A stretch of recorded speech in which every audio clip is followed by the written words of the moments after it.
Friends, இப்போ நம்ம பார்க்க போகிறது டிஎன்பிசி எக்ஸாமில் எக்கனாமிக்ஸ்லேருந்து கேட்ட ப்ரீவியஸ் இயர் கொஸ்டின்ஸ்லாம் இப்போ பார்க்கலாம். நம்ம தேசிய வளர்ச்சிக்குழு செயல்பாட்டுக்கு வந்த நாள் ஆகஸ்ட் 6, 1952. தேசிய வளர்ச்சிக்குழு நேஷ்னல் டெவலப்மெண்ட் கவுன்சில் தேசிய வளர்ச்சிக்குழு செயல்பாட்டுக்கு வந்த நாள் ஆகஸ்ட் 6, 1952.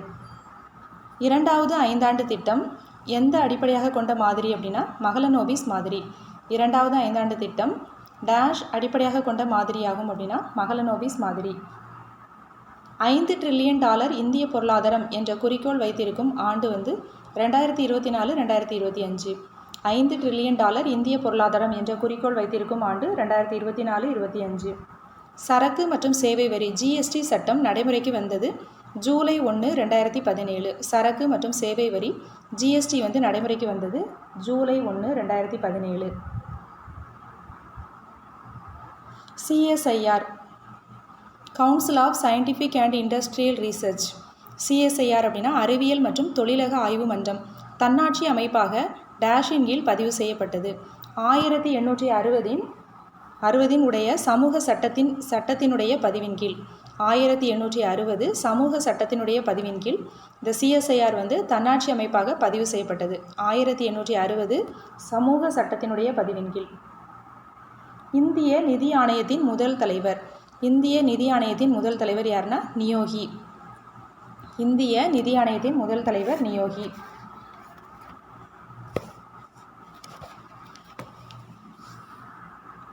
மத்திய அரசின் மூலம் கொண்டுவரப்பட்ட நிதி சீர்திருத்த வசதி என்ற நிதிக்குழுவில் கொண்டுவரப்பட்டது 12. மத்திய அரசின் மூலம் அறிமுகப்படுத்தப்பட்ட நிதி சீர்திருத்த வசதி எந்த நிதிக்குழுவில் கொண்டுவரப்பட்டது அப்படின்னா 12வது நிதிக்குழு.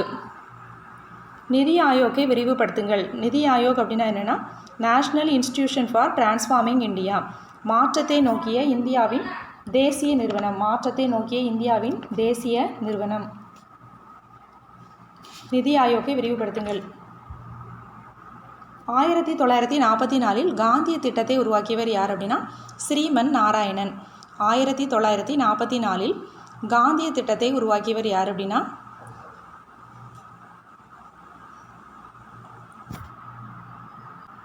ஸ்ரீமன் நாராயணன். இதில் பார்த்தோம் அப்படின்னா ஃபஸ்ட்டு இந்த 5 ஆண்டு திட்டங்களில் விஸ்வேஸ்வரையா 10 ஆண்டு திட்டத்தை சொல்லுவார். அதுக்கப்புறம் 1938 நேருவால் தேசிய திட்டக்குழு உருவாக்கப்படும். அப்புறம் 1940 பாம்பே திட்டம் 8 மும்பையிலுடைய 8 முன்னணி தொழில் அதிபர்களால் அந்த திட்டம் உருவாக்கப்படும். பாம்பே திட்டம் 15 ஆண்டு திட்டம் அது. அடுத்து 1944 தான் பார்க்குறோம். ஸ்ரீமன் நாராயணன் அகர்வால் அவருடைய எஸ்என் அகர்வால் அப்படின்னு சொல்லுவாங்க, இல்லைனா ஸ்ரீமன் நாராயணன் அகர்வால் அவரால் காந்திய திட்டம் கொண்டு வரப்படுது. அடுத்து பார்த்தோம் அப்படின்னா 1945 எம்என் ராய் மக்கள் திட்டத்தை கொண்டு வருவார். 1945 எம்என் ராய் மக்கள் திட்டத்தை கொண்டு வந்தது யார்? எம்என் ராய். அப்புறம் 1950 ஜெயபிரகாஷ் நாராயணன் சரோதய திட்டத்தை கொண்டு வருவார். 1950 ஜெயபிரகாஷ் நாராயணன் சரோதய திட்டத்தை கொண்டு வருவார். அப்போ காந்திய திட்டத்தை கொண்டு வந்தது யார்? ஸ்ரீமன் நாராயணன். அப்போ விஸ்வேஸ்வரையா யார்? 10 ஆண்டு திட்டத்தை முன்மொழிவார். அப்புறம் ஜவஹர்லால் நேரு தேசிய திட்டக்குழு 1938 உருவாக்குவார். அப்புறம் பாம்பே திட்டம் எப்போ கொண்டு வராங்க? 1940 பாம்பே திட்டம் கொண்டு வராங்க. 8 முன்னணி தொழில் அதிபர்களால் கொண்டு வரப்படுறது தான் பாம்பே திட்டம். அப்புறம் 1944 காந்திய திட்டம் ஸ்ரீமன் நாராயணன் அகர்வாலால் கொண்டு வரப்படுது. அப்புறம் 1945 எம்என் ராய் என்ன கொண்டு வராரு? மக்கள் திட்டத்தை கொண்டு வராரு. எம்என் ராய் மக்கள் திட்டத்தை கொண்டு வராரு. அப்புறம் 1950 ஜெயபிரகாஷ் நாராயணன் சரோதய திட்டத்தை கொண்டு வராரு. இப்போ நம்ம கேட்டிருக்க கொஸ்டின் 1944 காந்திய திட்டத்தை உருவாக்கியவர் யாருன்னா ஸ்ரீமன் நாராயணன். 2021 ஆண்டு கணக்கெடுப்பின்படி இந்தியாவில் எந்த மாநிலம் அதிகமான காற்றாலை மின்சாரம் உற்பத்தி செய்கிறது அப்படின்னா தமிழ்நாடு. 2021 ஆண்டு கணக்கெடுப்பின்படி எந்த மாநிலம் இந்தியாவில் அதிக அளவு காற்றாலை மின்சாரம் உற்பத்தி செய்கிறது அப்படின்னா தமிழ்நாடு. வேளாண்மைக்கான பிரத்யேக வரவு செலவு திட்டத்தின் குறிக்கோள்கள் எவை? வேளாண்மையை லாபகரமான தொழிலாக ஊக்குவிப்பது, தமிழ்நாட்டில் விவசாயிகளின் நலனை உயர்த்துவது, வேளாண்மையில் இயந்திரமயமாக்கலை கட்டுப்படுத்துவது. இதில் என்ன கேட்டிருக்காங்கன்னா வேளாண்மைக்கான பிரத்யேக வரவு செலவு திட்டத்தின் குறிக்கோள்கள் எவை? வேளாண்மையை லாபகரமான தொழிலாக ஊக்குவிப்பது, தமிழ்நாட்டில் விவசாயிகளின் நலனை உயர்த்துவது. அந்த 2 தான். வேளாண்மையில் இயந்திரமயமாதலை கட்டுப்படுத்துவதுன்னு சொல்லியிருக்காங்க. இது வந்து தவறு. வேளாண்மையில் இயந்திரமயமாதலை கட்டுப்படுத்தினா வந்து அந்தளவுக்கு வந்து வேளாண்மையில் வந்து என்ன இருக்காது, பெரிய அளவு லாபம் இருக்காது. அதனால் இது வந்து கிடையாது. அப்போ ஆன்சர் வந்து 1 மற்றும் 2 மட்டும்தான் கரெக்டு.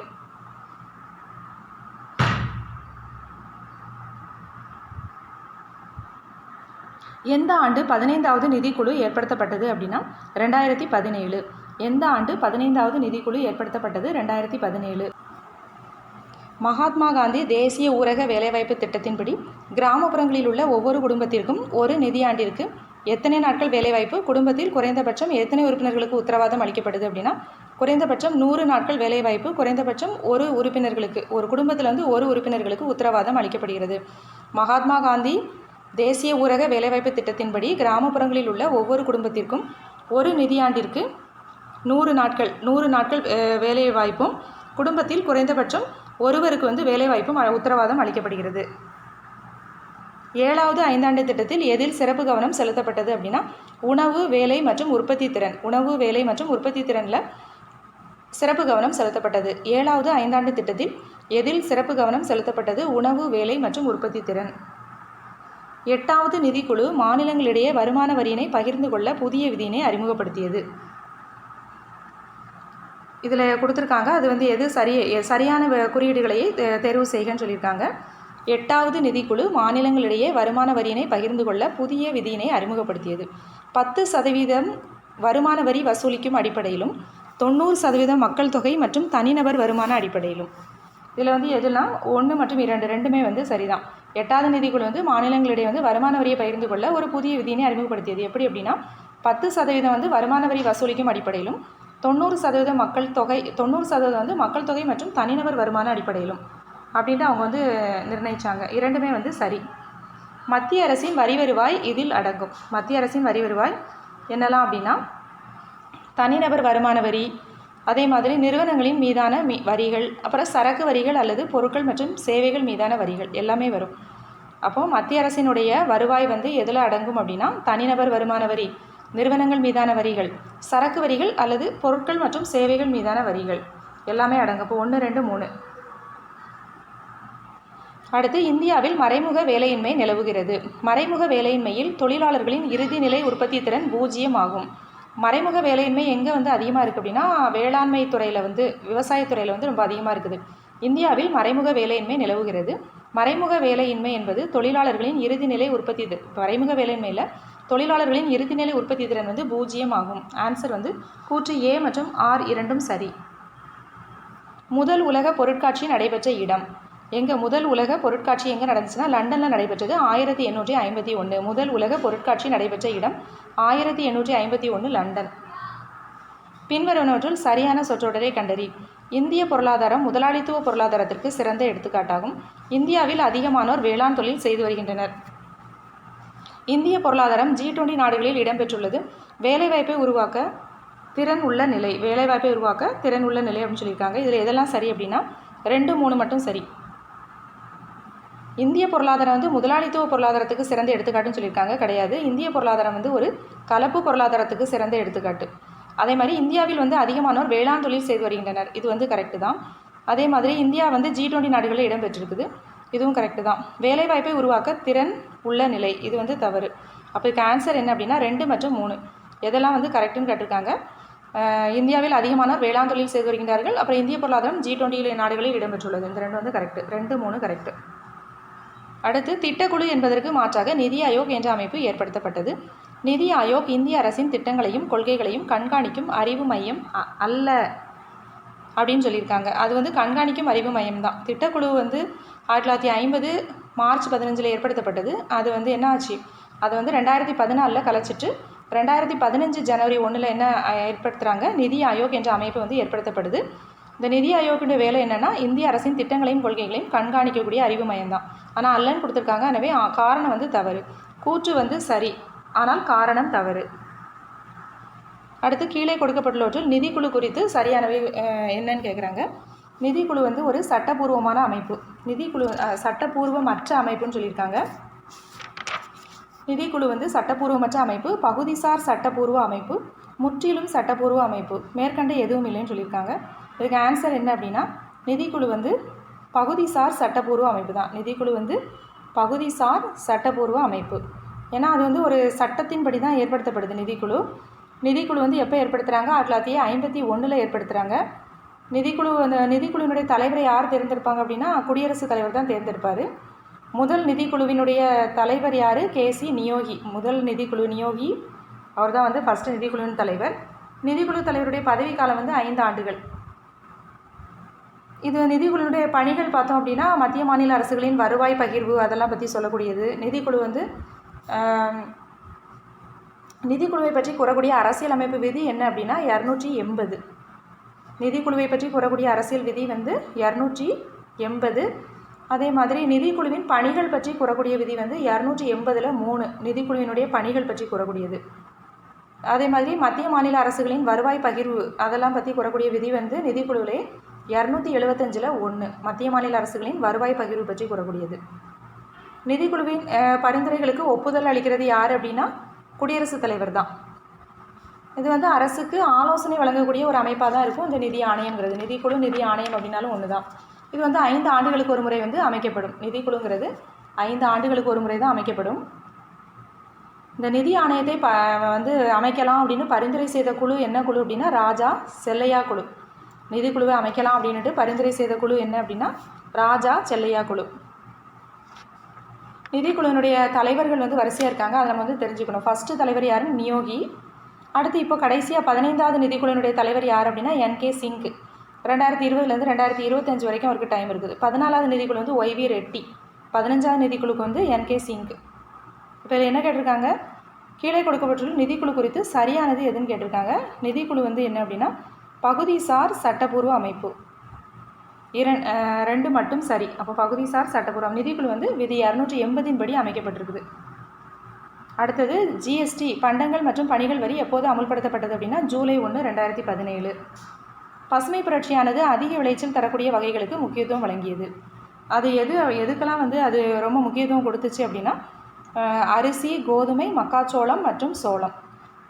பசுமை புரட்சி வந்து அதிக விளைச்சல் தரக்கூடிய அரிசி, கோதுமை, மக்காச்சோளம், சோளம் இந்த 4க்கு வந்து ரொம்ப முக்கியத்துவம் கொடுத்து. அப்போ 1 மற்றும் 2 இந்த 2 தான் கரெக்டு. பின்வரும் எந்த வாக்கியங்கள் ஊட்டச்சத்து மற்றும் சுகாதார குறைவினால் ஏற்படும் விளைவுகளில் சரியானது அப்படிங்கிறது ஊட்டச்சத்து இரத்த சோகை மற்றும் குறைவான எடை இதான் வந்து இது. அதாவது ஊட்டச்சத்து சுகாதார குறைவினால் என்ன விளைவுகள் ஏற்படும் அப்படின்னா இரத்த சோகை மற்றும் குறைவான எடை. தமிழ்நாட்டில் எத்தனை வேளாண் காலநிலை மண்டலங்கள் உள்ளன அப்படின்னா 7 வேளாண் காலநிலை மண்டலங்கள். தமிழ்நாட்டில் எத்தனை வேளாண் காலநிலை மண்டலங்கள் உள்ளன? 7 வேளாண் காலநிலை மண்டலங்கள். தமிழ்நாட்டில் டேஷ் பிராந்திய கிராம வங்கி செயல்படுகின்றன. தமிழ்நாட்டில் வந்து எத்தனை பிராந்திய கிராம வங்கிகள் செயல்படுகின்றன அப்படின்னா 2. அது என்னெல்லாம் அப்படின்னா பல்லவன் கிராம வங்கி மற்றும் பாண்டியன் கிராம வங்கி. தமிழ்நாட்டில் 2 பிராந்திய கிராம வங்கிகள் செயல்படுகின்றன. அது வந்து பல்லவன் கிராம வங்கி, பாண்டியன் கிராம வங்கி. மைக்ரோ ஃபினான்ஸ் நுண்நிதி என்பது எதை குறிக்கிறது அப்படின்னா குறைந்த வருமானம் கொண்ட பிரிவினருக்கு நிதி சேவைகளை வழங்குதல். நுண்நிதினா மைக்ரோ ஃபைனான்ஸ்ங்கிறது எதை குறிக்கிறது அப்படின்னா குறைந்த வருமானம் கொண்ட பிரிவினருக்கு நிதி சேவைகளை வழங்குதல். ஒன்றிய அரசின் நிதி திறத்தையும் மாநிலங்களின் நிதி தேவைகளையும் சமன்படுத்தும் நிறுவன வழிமுறைகள். மத்திய அரசினுடைய நிதி திறத்தையும் மாநிலங்களினுடைய நிதி தேவைகளையும் சமன்படுத்தும் நிறுவன வழிமுறைகள் எது அப்படின்னா 2 மற்றும் 4. 2 வந்து என்ன? நிதி ஆயோக். 4 வந்து நிதி ஆணையம். இந்த 2 தான் வந்து மத்திய அரசினுடைய நிதி திறத்தையும் மாநிலங்களுடைய நிதி தேவைகளையும் சமன்படுத்தக்கூடிய நிறுவன வழிமுறைகள். நிதி ஆயோக் வந்து அது வந்து ஆலோசனை கூறக்கூடிய அமைப்பு. நிதி ஆயோக் அப்படிங்கிறது வந்து ஒரு அரசியல் அமைப்பின்படி அமைக்கப்பட்டதில்லை. ஒரு கேபினட் அமைச்சர்கள் அவங்களுடைய அதாவது அரசினுடைய கொள்கை முடிவில் ஏற்படுத்தப்பட்டது தான் நிதி ஆயோக். நிதி ஆணையம் அப்படிங்கிறது ஒரு பகுதி அரசியல் அமைப்பு சார்ந்த ஒரு பகுதி. நிதி ஆணையம் வந்து அதன்படி விதி 280 கீழ் அமைக்கப்பட்டது தான் நிதி ஆணையம். இந்த 2 தான் அரசினுடைய நிதி திறத்தை வந்து சமன்படுத்தக்கூடிய நிறுவன வழிமுறைகள். 2, 4. நிதி ஆணையத்தின் தலைவர்களை கால வரிசைப்படுத்துக அப்படின்னு சொல்லியிருக்காங்க. ஃபஸ்ட்டு வந்து நிதி ஆணையத்தின் தலைவர்கள் யாருன்னு வரிசையாக தெரிஞ்சால் தான் நம்ம வந்து கால வரிசைப்படுத்த முடியும். ஃபஸ்ட்டு வந்து நிதிக்குழுக்கு வந்து நியோகி, சந்தானம், சந்தா, ராஜமன்னார், அப்புறம் வந்து மகாவீர் தியாகி, பிரமானந்த ரெட்டி, அப்புறம் சாலட் சவான் சால்வே, பந்த் குஸ்ரோ, ரங்கராஜன், விஜயல் கேல்கர், ஒய்வி ரெட்டி, என்கே சிங்கு. நியோகி சந்தானம் சந்தா, இது வரிசையாக ஞாபகம் வச்சுக்கலாம். நியோகி சந்தானம் சந்தா முதல் 3. அடுத்து ராஜமன்னார், மகாவீர் தியாகி, பிரமானந்த ரெட்டி. ராஜமன்னார், மகாவீர் தியாகி, பிரமானந்த ரெட்டி. அடுத்து பார்த்தீங்கன்னா 3 ஒரே மாதிரி வரும். சாலட் சவான் சால்வே, சாலட் சவான் சால்வே, அப்புறம் பந்த் குஸ்ரோ, அப்புறம் ரங்கராஜன் விஜயல் கேல்கர், ரங்கராஜன் விஜயல் கேல்கர், அப்புறம் ஒய்வி ரெட்டி என்கே சிங், ஒய்வி ரெட்டி என்கே சிங். இது இவ்வளோ பேர் தான் 15 நிதிக்குழுக்களுடைய தலைவர். இப்போ இதை வச்சு நம்ம வந்து என்ன பண்ணணும், நிதி ஆணையத்தின் தலைவர்களை வந்து கால வரிசைப்படுத்தணும். இப்போ நம்ம என்ன பார்த்தோம், ஃபஸ்ட்டு நியோகி சந்தானம் சந்தா. அப்போ நியோகி இல்லை இதில், அப்புறம் சந்தானம் இருக்குது. அப்போ சந்தானத்தை ஃபஸ்ட்டு எடுத்துக்கலாம். அடுத்து சந்தா இருக்காரா, இல்லை, சந்தா இல்லை. அப்புறம் ராஜமன்னார், மகாவீர் தியாகி, பிரமானந்த ரெட்டி. இதில் யாராவது இருக்காங்களா? மகாவீர் தியாகி இருக்கிறாரு. அப்போது ராஜமன்னார் இல்லை, அப்புறம் மகாவீர் தியாகி இருக்கிறாரு, அப்புறம் பிரமானந்த ரெட்டி, அதை விட்டுலாம். அடுத்து சாலட் சவான் சால்வே, சாலட் இல்லை, சவான் இருக்கிறாரு. அடுத்து சால்வே அவர் இல்லை. அடுத்து பந்த் குஸ்ரோ, அப்புறம் அடுத்து பந்த் இருக்கிறாரா, அப்போ அது அந்த நாளையும் வந்து நம்ம அப்படியே வரிசைப்படுத்திக்கலாம். அப்போ ஃபஸ்ட்டு யார் வருவார், சந்தானம், அப்புறம் மகாவீர் தியாகி, அப்புறம் வந்து சவான், அப்புறம் வந்து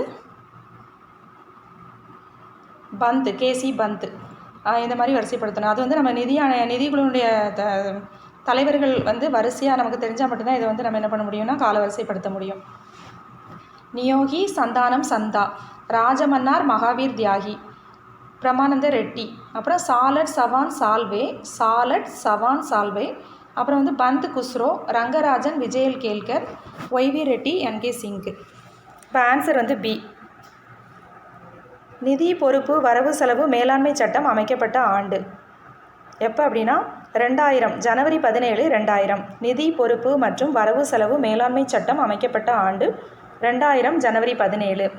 நிதி ஆயோக் எப்போது நிறுவப்பட்டது? ஜனவரி 1, 2015. நிதி ஆயோக் வந்து ஜனவரி 1, 2015.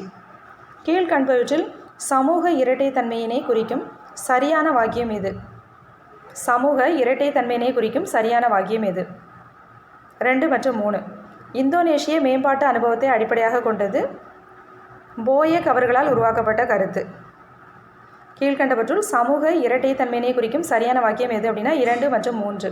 இந்தோனேஷிய மேம்பாட்டு அனுபவத்தை அடிப்படையாக கொண்டது போயக் அவர்களால் உருவாக்கப்பட்டது. ஆன்சர் வந்து பி. அழுத்த குழுக்கள் என்றும் சொல்லினை உருவாக்கிய நாடு எது அப்படின்னா அமெரிக்க ஐக்கிய நாடுகள். அழுத்த குழுக்கள் அப்படிங்கிற சொல்லினை உருவாக்கிய நாடு எது அப்படின்னா அமெரிக்க ஐக்கிய நாடு. எந்த வங்கி கடன் வழங்குவதில் கடைசி புகலிடம் என்று அழைக்கப்படுகிறதுனா ரிசர்வ் பேங்க் ஆஃப் இந்தியா. எந்த வங்கி கடன் வழங்குவதில் கடைசி புகலிடம் என்று அழைக்கப்படுகிறது? Reserve Bank of India. தேசிய மனித உரிமை ஆணையங்கள் அமைக்கப்பட்ட ஆண்டு 1948, டிசம்பர் 10. தேசிய மனித உரிமை ஆணையம் அமைக்கப்பட்ட ஆண்டு 1948, டிசம்பர் 10. 1940 பம்பாய் திட்டத்தை வழங்கியவர்கள் யார் அப்படின்னா 8 முன்னணி பம்பாயைச் சேர்ந்த 8 முன்னணி தொழில் அதிபர்கள். 1940 பம்பாய் திட்டத்தை வழங்கியவர்கள் யார்? 8 முன்னணி தொழில் அதிபர்கள். தனிநபர் வருமானம் எப்படி கணக்கெடுக்கிறாங்க அப்படின்னா தேசிய வருமானத்திலிருந்து மக்கள் தொகையை வகுக்கணும். தனிநபர் வருமானம் கணக்கிடப்படுவது தேசிய வருமானத்திலிருந்து, தேசிய வருமானம் இருக்குல்ல அந்த தேசிய வருமானத்தை மக்கள் தொகையால் வகுத்தா நமக்கு கிடைக்கிறது தான் தனிநபர் வருமானம். 2வது ஐந்தாண்டு திட்டத்தின் நோக்கம் என்ன அப்படின்னா விரைவான தொழில் வளர்ச்சி. கனரக தொழில்கள், எல்லா தொழில்கள் வளர்ச்சியும் தான் அதில் வரும். முதல் ஐந்தாண்டு திட்டம் வந்து வேளாண்மைக்கு முக்கியத்துவம் கொடுக்கும். 2வது ஐந்தாண்டு திட்டம் வந்து விரைவான தொழில் வளர்ச்சி. தமிழக அரசு முதல் மனித வளர்ச்சி அறிக்கை வெளியிட்ட ஆண்டு வந்து 2003. தமிழக அரசு முதல் மனித வளர்ச்சி அறிக்கை வெளியிட்ட ஆண்டு 2003. தமிழ்நாடு சுகாதார சீரமைப்பு திட்டத்திற்கு நிதியுதவி எதன் மூலம் கிடைக்கிறதுனா உலக வங்கி. தமிழ்நாடு சுகாதார சீரமைப்பு திட்டத்திற்கு நிதியுதவி எதன் மூலம் கிடைக்கிறது? உலக வங்கி. உணவு பாதுகாப்பு சட்டம் கொண்டுவரப்பட்ட ஆண்டு நேஷ்னல் ஃபுட் செக்யூரிட்டி ஆக்ட் கொண்டுவரப்பட்ட ஆண்டு 2013. உணவு பாதுகாப்பு சட்டம் கொண்டுவரப்பட்ட ஆண்டு 2013. பொருளாதார வளர்ச்சி நீடித்து நிலையாக இருக்க வேண்டுமானால் எதை தொடர்ந்து காத்து பேண வேண்டும் அப்படின்னா சுற்றுச்சூழலை. பொருளாதார வளர்ச்சி நீடித்து நிலையானதாக இருக்க வேண்டுமானால் எதை தொடர்ந்து காத்து பேண வேண்டும்? சுற்றுச்சூழல். 1956ஆம் ஆண்டு தொழில் கொள்கை தீர்மானம் எந்த இலக்கை அடைவதற்காக அமுல்படுத்தப்பட்டதுன்னா சமத்துவம். 1956ஆம் ஆண்டு தொழில் கொள்கை தீர்மானம் எந்த இலக்கை அடைவதற்காக அமுல்படுத்தப்பட்டது? சமத்துவம். ரங்கராஜன் கமிஷன் இந்தியாவின் ஏழ்மை கோட்டினை அளவீட்டை இவ்வாறு கொடுத்துள்ளது. அதாவது கிராமப்புறங்களில் ஒரு நாளைக்கு ரூபாய் 32 ரூபாய்க்கு கீழேயும் நகர்ப்புறத்தில் ரூபாய் 47 ரூபாய்க்கு கீழேயும் மக்கள் வந்து சம்பாதிக்கிறாங்க அப்படின்னா அவங்க வந்து வறுமை கோட்டுக்கு கீழே இருக்கிறாங்க. கிராமத்தில் 32 ரூபாய்க்கு கீழே, நகர்ப்புறத்தில் 47 ரூபாய்க்கு கீழே இருந்தாங்கன்னா அவங்க வறுமை கோட்டுக்கு கீழே இருக்கிறாங்க அப்படிங்கிறத ரங்கராஜன் கமிஷன் வந்து இந்தியாவினுடைய ஏழ்மை கோட்டை அளவிடுவதற்காக அது கொடுத்துருக்குறாங்க. 2030 ஹைட்ரோ கார்பன் தொலைநோக்கு வடகிழக்கு இந்தியாவுடன் தொடர்புடையது. 2030 ஹைட்ரோ கார்பன் தொலைநோக்கு வடகிழக்கு இந்தியாவுடன் தொடர்புடையது. பெண் இன இழப்பு என்ற சொல்லாட்சி உருவாவதற்கு காரணமான சூழல் மகன் அல்லது ஆண் குழந்தைக்கான விருப்பம். பெண் இன இழப்பு என்ற சொல்லாட்சி உருவாவதற்கு காரணமான சூழல் மகன் அல்லது ஆண் குழந்தைக்கான விருப்பம். கீழ்கண்டவற்றுள் எது உண்மை? 2005 உலக வங்கி தமிழ்நாடு சுகாதார அமைப்பு திட்டத்திற்கு ஒப்புதல் அளித்துள்ளது. இத்திட்டத்தின் மொத்த செலவு தொகை 597.15 கோடி. உலக வங்கியின் ஈடுபாடு அதிக அளவு பயனுள்ளதாக உள்ளது. இதில் எது உண்மைன்னு சொல்லியிருக்காங்க? மூணுமே வந்து சரி. 2005 வந்து உலக வங்கி தமிழ்நாடு சுகாதார அமைப்பு திட்டத்துக்கு ஒப்புதல் கொடுத்துருக்குது. இந்த திட்டத்துக்கு மொத்த செலவு பார்த்தோம் அப்படின்னா 597.15 கோடி. உலக வங்கியின் ஈடுபாடு அதிக பயனுள்ளதாக உள்ளது. ஆன்சர் வந்து டி. 1, 2, 3 மூணுமே வந்து கரெக்டு. பின்வருவனவற்றுள் எது தவறாக இணைக்கப்பட்டுள்ளது அப்படின்னு சொல்லியிருக்காங்க. எதெல்லாம் சரின்னு சொன்னான்னா 1, 4 மட்டும்தான் கரெக்டு. ஃபஸ்ட்டு வந்து தேசிய பால்வள மேம்பாட்டு வாரியம் அப்படின்னா NDDB. அப்புறம் தமிழ்நாடு மின்சார வாரியம் அப்படின்னா TNEB. அந்த 2 தான் கரெக்டு. தேசிய உணவு மேம்பாட்டு வாரியத்துக்கெலாம் வந்து தப்பாக கொடுத்துருக்காங்க. நேஷ்னல் ஃபுட்டு டெவலப்மெண்ட் போர்டுனா NFDBன்னு அது வந்து தப்பாக கொடுத்துருக்காங்க. அது அப்படி வராது. தமிழ்நாடு மின்சார வாரியம் வந்து TNEB. தேசிய பால்வள வாரியம் வந்து NDDB. அப்போ எதெல்லாம் கரெக்ட் அப்படின்னா 1 மற்றும் 4 சரியானது. எந்த காலகட்டத்திற்கான பரிந்துரைகளை 14வது நிதிக்குழு முன்வைத்தது அப்படின்னா 2015 to 2020. எந்த காலகட்டத்திற்கான பரிந்துரைகளை 15வது நிதிக்குழு பார்த்தோன்னா யார்? NK சிங். அது வந்து 2020 to 25. அப்போ அதுக்கு முன்னாடி 5 வருஷம் அப்படின்னா 2015 to 20 தான் 14வது நிதிக்குழு. 2015 to 20. 14வது நிதிக்குழுவின் தலைவர் யார்? YV ரெட்டி. 14க்கு வந்து YV ரெட்டி. 15வது நிதிக்குழுக்கு வந்து NK சிங். கிராம உள்கட்டமைப்பு முன்னேற்ற நிதி நபார்டால் உருவாக்கப்பட்டது. கிராம உள்கட்டமைப்பு முன்னேற்ற நிதி வந்து நபார்டால் உருவாக்கப்பட்டது. பணவியல் கொள்கையினுடைய முக்கிய குறிக்கோள் என்ன அப்படின்னா பரிவர்த்தனை விகிதத்தில் நிலைத்தன்மை, பொருளாதார வளர்ச்சி, செலுத்து சமநிலையில் சமனற்ற நிலையினை பேணுதல், பணத்தின் நடுநிலைத்தன்மைன்னு சொல்லியிருக்காங்க. இதில் ஆன்சர் எதுனா சரியானது வந்து 1 மற்றும் 2. அதாவது பணவியல் கொள்கையினுடைய முக்கிய குறிக்கோள் எது அப்படின்னா பரிவர்த்தனை விகிதத்தில் நிலைத்தன்மை, பொருளாதார வளர்ச்சி. இந்த 2 தான் பணவியல் கொள்கையினுடைய முக்கிய குறிக்கோள். மகளநோபிஸ் 4 துறை மாதிரி பின்வரும் எந்த 5ஆண்டு திட்டத்தில் பயன்படுத்தப்பட்டதுன்னா 2வது. மகளநோபிஸ் மாதிரினாவே 2வது 5ஆண்டு திட்டம் தான். 2வது 5ஆண்டு திட்டம். கருவி கட்டாகோ வறுமை ஒழிப்பு மற்றும் சமூக நீதியுடன் வளர்ச்சி என்பது எந்த 5ஆண்டு திட்டம்? கருவி கட்டாவோ வறுமை ஒழிப்புன்னு எடுத்துக்கிட்டாவே அது வந்து 5வது 5ஆண்டு திட்டம். கருவி கட்டாவோ மற்றும் சமூக நீதியுடன் வளர்ச்சி என்பது எந்த 5ஆண்டு திட்டம்னா 5வது 5ஆண்டு திட்டம். தகவல் தொழில்நுட்பத்துறையின் முக்கிய சிக்கல்கள் பின்வருவனவற்றை கொண்டுள்ளது. தகவல் தொழில்நுட்பத்துறையில் முக்கிய சிக்கல்கள் என்னெல்லாம் அப்படின்னா உள்கட்டமைப்பு மற்றும் சேவைகள், மின்னணு நிர்வாகம், கல்வி. தகவல் தொழில்நுட்பத்திற்கான விழிப்புணர்வு, வெகுஜன பிரச்சாரம் இது இல்லை. எதெல்லாம் வந்து அதனுடைய சிக்கல்களாக இருக்குது அப்படின்னா உள்கட்டமைப்பு மற்றும் சேவைகள் வந்து சிக்கலாக இருக்குது. மின்னணு நிர்வாகம் அது வந்து ஒரு சிக்கலாக இருக்குது. கல்வியும் ஒரு சிக்கலாக இருக்குது. ஆன்சர் வந்து 1, 2 மற்றும் 3. பின்வருவனவற்றில் தவறாக பொருத்தியுள்ளவற்றை தேர்ந்தெடு.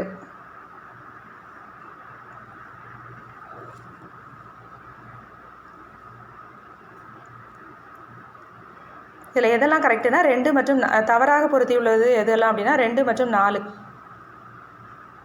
ஜிடிபி அப்படிங்கிறது மொத்த உள்நாட்டு விலைன்னு போட்டிருக்காங்க, அது தவறு. அப்புறம் பார்த்தீங்கன்னா 4 வந்து என்ன கொடுத்துருக்காங்க? செஸ்ஸு.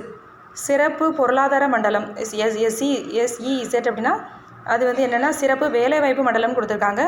அது வந்து சிறப்பு பொருளாதார மண்டலம்னு வரும். ஜிடிபின்னா என்ன? நமக்கு சரக்கு மற்றும் சேவை வரி.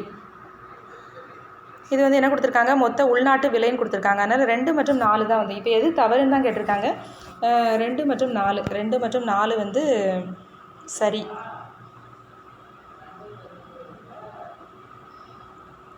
அப்புறம் ஜிஎஸ்டிபின்னு கொடுத்துருக்காங்க, மாநில மொத்த உள்நாட்டு உற்பத்தி, அது கரெக்டு. சிப்காட் அப்படிங்கிறதும் கரெக்டு தான். சிப்காட்டுங்கிறது தமிழ்நாடு மாநில தொழில் வளர்ச்சி கழகம், அதுவும் கரெக்டு தான். State Industrial Promotion Corporation of Tamil Nadu, அதுவும் கரெக்டு. இதில் எது தவறுன்னு கேட்டிருக்காங்க. இதெல்லாம் ஜிடிபியும் செஸ்ஸும் தப்பு. ஜிடிபிங்கிறது சரக்கு மற்றும் சேவை வரி வரும். செஸ்ஸுங்கிறது சிறப்பு பொருளாதார மண்டலம் வரும். இதில் சிறப்பு வேலைவாய்ப்பு மண்டலம் கொடுத்துருக்காங்க. இப்போ ஆன்சர் வந்து பி. அடுத்து, பழங்குடியினரின் ஒட்டுமொத்த வளர்ச்சியே அரசின் முதன்மையான நோக்கமாகும். திட்டங்களை முறையாகவும் திறமையாகவும் செயல்படுத்துவது மிக முக்கியமானது. ஏ மற்றும் ஆர் சரி. ஏ ஆருக்கான சரியான விளக்கம்தான். பழங்குடியினரின் ஒட்டுமொத்த வளர்ச்சியே அரசின் முதன்மையான நோக்கம். திட்டங்களை முறையாகவும் திறமையாகவும் செயல்படுத்துவது மிக முக்கியமானது. அடுத்து, மறைமுக வரி. மறைமுக வரி அப்படிங்கிறது என்னென்னா சுங்க வரி. அரசு பத்திரங்கள் மற்றும் ஆவணங்கள் வந்து உள்நாட்டு பொதுக்கடனுக்காக அதை யூஸ் பண்ணுறாங்க. நேர்முக வரி அப்படிங்கிறது நெகிழும் தன்மை விதி. நேர்முக வரி நெகிழும் தன்மை விதி. அப்புறம் வந்து கூட்டமைப்பு நிதி. கூட்டமைப்பு நிதிங்கிறது பொறுப்பேற்பு. மறைமுக வரி வந்து சுங்க வரி. அரசு பத்திரங்கள் மற்றும் ஆவணங்கள் உள்நாட்டு பொதுக்கடன். நேர்முக வரிங்கிறது நெகிழும் தன்மை விதி. கூட்டமைப்பு நிதி அப்படின்னா பொறுப்பேற்பு. ஆன்சர் வந்து சி. கீழே காணப்படும் திட்டங்களில் எந்த திட்டம் 10வது ஐந்தாண்டு திட்டத்தில் பயன்படுத்தப்பட்டதுன்னா சீர்திருத்த திட்டம். கீழே காணப்படும் திட்டங்களில் எந்த திட்டம் 10வது ஐந்தாண்டு திட்டத்தில் பயன்படுத்தப்பட்டது? சீர்திருத்த திட்டம். வரிசாரா வருவாயின் ஆதாரம். வரிசாரா வருவாயின் ஆதாரம் பார்த்தீங்கன்னா வணிக வருவாய் மற்றும் பொதுத்துறை மேற்பார்வை வருவாய். வரிசாரா வருவாயின் ஆதாரம் வணிக வருவாய் மற்றும் பொதுத்துறை மேற்பார்வை வருவாய். எதிர்கால வளர்ச்சிக்கான கட்டமைப்புகளை பொதுத்துறை தனியார் இரண்டும் இணைந்து செயல்பட்டால் மட்டுமே வளர்ச்சியடைய இயலும் என்பது நிதி ஆயோக்கின் நோக்கமாகும். எதிர்கால வளர்ச்சிக்கான கட்டமைப்புகளை பொதுத்துறை தனியார் இரண்டும் இணைந்து செயல்பட்டால் மட்டுமே வளர்ச்சி அடைய இயலும் என்பது நிதி ஆயோக்கின் நோக்கமாகும். பொருளாதாரத்தில் சுயசார்பு என்ற சொல் சமூக பொருளாதார திறனை குறிக்கிறது. பொருளாதாரத்தில் சுயசார்பு என்ற சொல் சமூக பொருளாதார திறனை குறிக்கிறது. 5வது ஐந்தாண்டு திட்டம் 1974-79 இதில் கரிபி கட்டாகோ என்ற கோஷம் அறிமுகப்படுத்தப்பட்டது. இதன் பொருள் என்ன அப்படின்னா வறுமை ஒழிப்பு. கரிபி கட்டாகோ அப்படின்னா என்னென்னா வறுமை ஒழிப்பு. உலக வங்கி 2017 வெளியீட்டின்படி ஏழ்மை கோட்டின் அதீத ஏழ்மை அளவீடு என்பது ஒரு நாளைக்கு வந்து 1.90 டாலருக்கும் கம்மியாக ஒருத்தங்க வந்து வருமானம் அதை விடையும் கம்மியாக இருந்தால் அது வந்து வறுமை கோடு அப்படின்னு சொல்கிறாங்க. யார் சொல்கிறாங்க அப்படின்னா உலக வங்கி. உலக வங்கி 2017 வெளியீட்டின்படி ஏழ்மை கோட்டின் அளவீடு அவங்க என்ன சொல்கிறாங்கன்னா ரொம்ப அதீத ஏழ்மைனா 1.90 டாலர் அதை விடையும் கம்மியாக அவங்க சம்பாதிச்சாங்கன்னா அவங்க வந்து அதீத ஏழ்மை அளவீட்டில் இருக்காங்கன்னு அர்த்தம். 1991ஆம் ஆண்டில் புதிய தொழில் கொள்கை எதற்கு முக்கியத்துவம் அளித்தது அப்படின்னா தாராளமயமாக்கல், தனியார் மயமாக்கல் மற்றும் உலகமயமாதல் 3க்கும் தான். எல்பிஜின்னு சொல்லுவோம் இல்லை, எல்பிஜி. அப்போது 1991ஆம் ஆண்டு புதிய தொழில் கொள்கை எதற்கு முக்கியத்துவம் அளித்ததுன்னா தாராளமயமாக்கல், தனியார் மயமாதல், உலகமயமாதல். கீழ்கண்டவற்றுள் எது இந்திய ரிசர்வ் வங்கியில் மத்திய அலுவலகத் துறைகளின் ஒரு பகுதி அல்ல? மனிதவள ஆள்சேர்ப்பு துறை. அதாவது ரிசர்வ் வங்கியினுடைய மத்திய அலுவலகத் துறையில் ஒரு பகுதி எது அல்ல அப்படின்னா மனிதவள ஆள்சேர்ப்பு துறை. இந்தியாவில் முன்னாள் பிரதமர் நேரு அவர்கள் 1950ஆம் ஆண்டு திட்டக்குழுவை அமைத்தார். எப்போ வந்து திட்டக்குழு ஏற்படுத்தப்பட்டது? 1950 மார்ச் 15 ஏற்படுத்தப்பட்டது. நிதி ஆயோக் சுகாதார குறியீடு 2021 அனைத்து இந்திய மாநிலங்களில் தமிழகம் வந்து 2ஆம் இடம். அதாவது 2021 சுகாதார குறியீட்டில். இப்போ 2024க்கு நம்ம என்னென்னு பார்த்து வச்சுக்கணும். 2021 தமிழகம் வந்து எத்தனாவது இடத்துல இருந்துச்சுன்னா 2ஆம் இடம். முதல் மாநில நிதி ஆணையம் உருவாக்கப்பட்ட ஆண்டு. இந்த மாநில நிதி ஆணையம் எப்போ உருவாக்குனாங்க அப்படின்னா 1994 முதல் மாநில நிதி ஆணையம் உருவாக்கப்பட்ட ஆண்டு.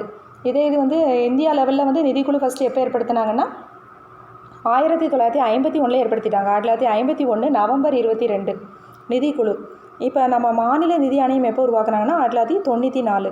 இந்திய லெவலில் நிதிக்குழு எப்போ ஏற்படுத்தினாங்க? 1951 நவம்பர் 22. மனித வளர்ச்சி குறியீட்டின் குறியீடுகள் எதெல்லாம் அப்படின்னா வருமானம், கல்வி, தொழில்துறை, ஆரோக்கியம் கொடுத்துருக்காங்க. இதில் வந்து என்ன இல்லைன்னா ஆரோக்கியம், உள்கட்டமைப்பு இவ்வளவும் கொடுத்துருக்காங்க.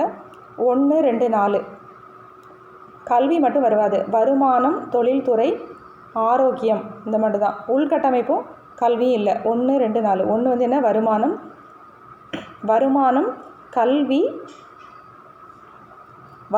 கல்வி, ஆரோக்கியம். தொழில்துறையும் உள்கட்டமைப்பும் இல்லை. மனித வளர்ச்சி குறியீட்டின் குறியீடுகளில் என்னெல்லாம் இருக்குது அப்படின்னா வருமானம் இருக்குது, அப்புறம் கல்வி இருக்குது, அப்புறம் ஆரோக்கியம். ஒரு மனிதனுக்கு மனித வளர்ச்சியில் என்னெல்லாம் தேவை? வருமானம் முக்கியமாக தேவை, கல்வி தேவை, அதுமாதிரி ஆரோக்கியம் தேவை. தொழில்துறை உள்கட்டமைப்புங்கிறது அதுக்கப்புறம் தான். அதனால் அந்த ரெண்டும் இல்லை. ஆன்சர் வந்து டி. உணவு பாதுகாப்பு என்பது கீழ்காணும் 3 கூறுகளை உள்ளடக்கியது. எதெல்லாம் அப்படின்னா அணுகுதல், கிடைத்தல், உறிஞ்சுதல். ஒதுக்கீடு மட்டும் இல்லை. உணவு பாதுகாப்பு என்பது எதெல்லாம் உள்ளடக்கியதுன்னா அணுகுதல், கிடைத்தல். ஃபஸ்ட்டு அணுகணும், அப்புறம் கிடைத்தல், உறிஞ்சுதல். ஒதுக்கீடு மட்டும் இல்லை. ஆன்சர் வந்து பி. அணுகுதல், கிடைத்தல், உறிஞ்சுதல். தமிழ்நாடு 3 அடுக்கு உடல்நல அடிப்படை கட்டமைப்பில் அடங்கியுள்ளது. என்னெல்லாம் அப்படின்னா மருத்துவமனைகள், ஆரம்ப சுகாதார நிலையங்கள், சமூக நல மையங்கள். தமிழ்நாடு 3 அடுக்கு உடல்நல அடிப்படை கட்டமைப்பில் அடங்கியிருக்குது. மருத்துவமனைகள், ஆரம்ப சுகாதார நிலையங்கள், சமூக நல மையங்கள். நிறுவனங்களை மைக்ரோ என்று அறிவிப்பதற்கான சரியான அளவுகோல் எது அப்படின்னா ஆலை மற்றும் இயந்திரங்களின் முதலீடு 25 லட்சத்தை தாண்டக்கூடாது. ஒன்று மட்டும்தான். இதில் எது சரியானதுன்னு கேட்டிருக்காங்க. நிறுவனமானது உற்பத்தி துறையின் பிரிவில் வர வேண்டும், சேவைத்துறை அல்ல அப்படின்னு இருக்காங்க. அது கிடையாது, அது தவறு.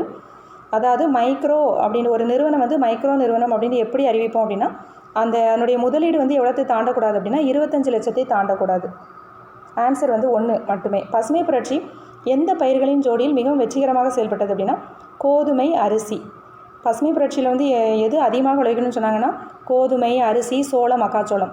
இதில் வந்து எது வந்து ரொம்ப வெற்றிகரமாக செயல்பட்டதுன்னா கோதுமை மற்றும் அரிசி. கீழே கொடுக்கப்பட்டுள்ள இனங்களில் இந்தியாவின் நில சீர்திருத்த திட்டங்களில் தொடர்புடையது எதுன்னு கேட்டிருக்காங்க. நில உச்சவரம்பு நிர்ணயம் செய்கிறது, நில தொகுப்பு, கூட்டு பண்ணை, ஜமீன்தாரி முறை ஒழிப்பு எல்லாமே வரும். அதாவது ஒரு நில சீர்திருத்த திட்டங்களில் எதெல்லாம் வச்சுருந்தாங்கன்னா நில உச்சவரம்பு நிர்ணயம் பண்ணாங்க, நிலத்தை வந்து தொகுத்தாங்க, இது மாதிரி கூட்டு பண்ணைகள் ஏற்படுத்துறது, அப்புறம் வந்து ஜமீன்தாரி முறை ஒழிப்பு. ஜமீன்தாரி முறை ஒழிக்கிறதுக்காக தான் அது வந்து நில சீர்திருத்தம் ஏற்படுத்தினாங்க.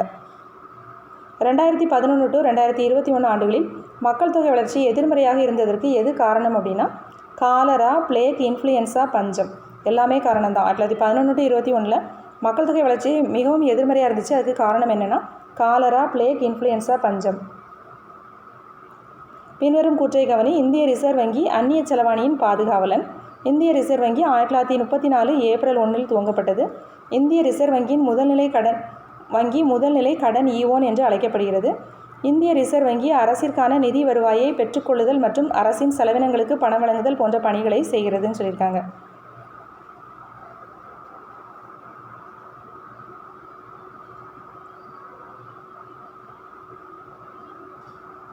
இதுக்கு ஆன்சர் என்ன கொடுத்துருக்காங்கன்னா 1 மற்றும் 4 வந்து கொடுத்துருக்காங்க. 1 வந்து என்ன, இந்திய ரிசர்வ் வங்கி வந்து அந்நிய செலவாணியின் பாதுகாவலன் தான். இந்திய ரிசர்வ் வங்கி அந்நிய செலவாணியின் பாதுகாவலன்.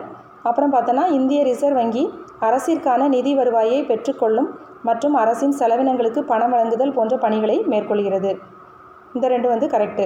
இந்த இந்திய ரிசர்வ் வங்கி முதல்நிலை கடன் ஈவோன் இதெல்லாம் வந்து வராது. எது வந்து ஆன்சர் அப்படின்னா 1 மற்றும் 4.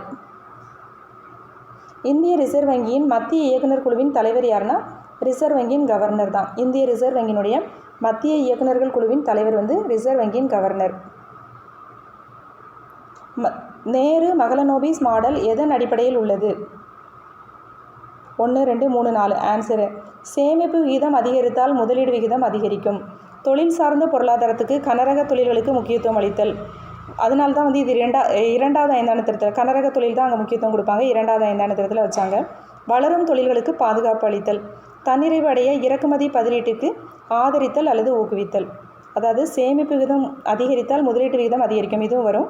அப்புறம் தொழில் சார்ந்த பொருளாதாரத்துக்கு கனரக தொழில்களுக்கு முக்கியத்துவம் கொடுத்தாங்க. வளரும் தொழில்களுக்கு பாதுகாப்பு அளிக்கிறது. தன்னிறைவு அடைய இறக்குமதி பதிலீட்டை வந்து ஆதரித்தல் அல்லது ஊக்குவித்தல் எல்லாமே வரும். 1, 2, 3, 4 கரெக்டு.